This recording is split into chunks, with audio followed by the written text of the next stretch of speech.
そばにいたいよ君のためにできることが僕にあるかないつも君にずっと君に笑っていて欲しくて。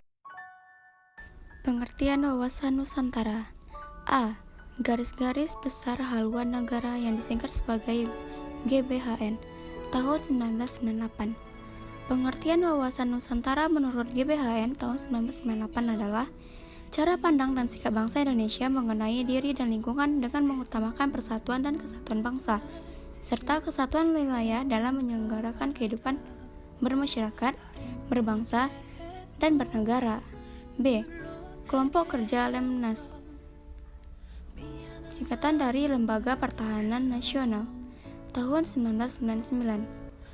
Pengertian wawasan Nusantara menurut kelompok kerja Lemhanas tahun 1999 adalah cara pandang dan sikap bangsa bernilai strategis dan mengutamakan persatuan dan kesatuan bangsa dan kesatuan wilayah dalam menyelenggarakan kehidupan bermasyarakat, berbangsa, dan bernegara untuk mencapai tujuan nasional. C. Prof. Dr. Wan Usman.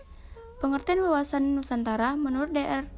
Wan Usman adalah cara pandang bangsa Indonesia mengenai diri dan tanah airnya sebagai negara kepulauan dengan semua aspek kehidupan yang beragam. D. Pengertian wawasan Nusantara secara etimologi. Secara etimologi, wawasan Nusantara berasal dari kata dan Nusantara. Wawasan berasal dari kata wawas, bahasa Jawa yang memiliki makna tinjauan, pandangan, dan penglihatan indrawi. Jadi wawasan adalah tinjauan, pandangan, dan penglihatan indrawi. Wawasan berarti pula cara melihat dan cara pandang. Sedangkan Nusantara berasal dari kata nusa dan antara. Nusa arti pulau atau kesatuan kepulauan. Antara artinya menunjukkan letak antara dua unsur atau diapit di antara dua benua, yaitu benua Asia dan benua Australia, serta dua samudra, yakni Samudra Pasifik dan Samudra Hindia. B. Pengertian geopolitik. Geopolitik berasal dari dua kata, yaitu geo dan politik. Geo artinya bumi atau planet bumi menurut Preston E. James. Geografi mempersoalkan tata ruang, yaitu sistem dalam hal menempati suatu ruang di permukaan bumi. Dengan demikian, geografi berkaitan dengan interrelasi antara manusia dengan lingkungan tempat hidupnya. Politik berarti kekuatan yang didasarkan pada pertimbangan-pertimbangan dasar dalam menunjukkan alternatif kebijakan nasional untuk mewujudkan tujuan nasional. C. Teori geopolitik. 1. Teori geopolitik Frederick Schlegel tahun 1844 sampai 1904. Frederick Schlegel pendapat bahwa negara itu seperti organisme yang hidup. Pertumbuhan negara mirip dengan pertumbuhan organisme. Ia memerlukan ruang hidup, Lebensraum, yang cukup agar dapat tumbuh dengan subur. Makin luas ruangan hidup, maka negara akan semakin bertahan, kuat, dan maju. Teori ini dikenal sebagai teori organisme atau teori biologis. 2. Teori geopolitik Rudolf Killian tahun 1864 sampai 1922. Menurut Rudolf Killian, negara adalah suatu sistem politik yang menyeluruh yang meliputi bidang geopolitik, ekonomi, politik, demopolitik, sosial politik, dan kratopolitik. Negara sebagai organisme yang hidup dan intelektual harus mampu mempertahankan dan menggambarkan dirinya dengan melakukan ekspansi. 3. Teori geopolitik Karl Horsford tahun 1896 sampai tahun 1946 melanjutkan pandangan Rizal dan Killian, terutama pandangan tentang Lebensraum, ruang hidup, dan paham ekspansionisme. Karl Horsford berpendapat bahwa jika jumlah penduduk suatu wilayah negara semakin banyak sehingga tidak sebanding lagi dengan luas wilayah, maka negara tersebut harus berupaya memperluas wilayahnya sebagai ruang hidup bagi warga negara. Paham geopolitik bangsa Indonesia dalam konteks wawasan Nusantara. Paham geopolitik bangsa Indonesia terumuskan dalam konsepsi wawasan Nusantara. Bagi bangsa Indonesia, geopolitik adalah pandangan baru dalam mempertimbangkan faktor-faktor geografis wilayah negara untuk mencapai tujuan nasionalnya.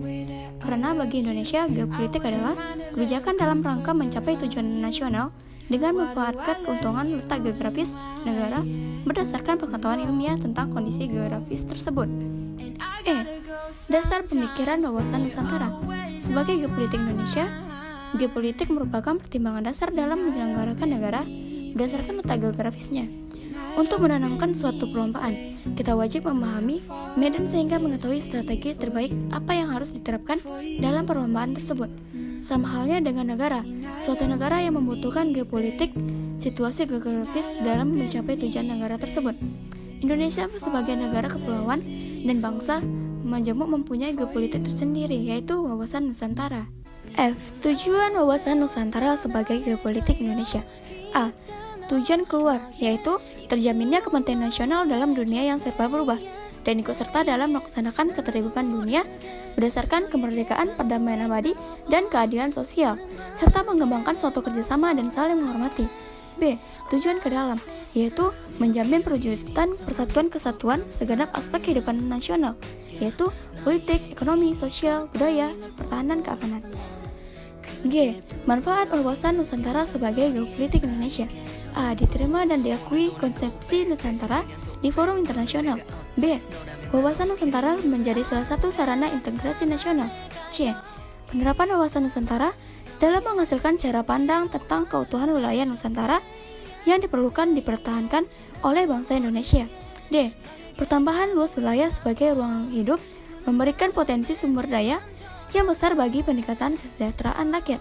E. Pertambahan luas wilayah teritorial Indonesia. Demikianlah penjelasan dari saya tentang wawasan Nusantara sebagai geopolitik Indonesia.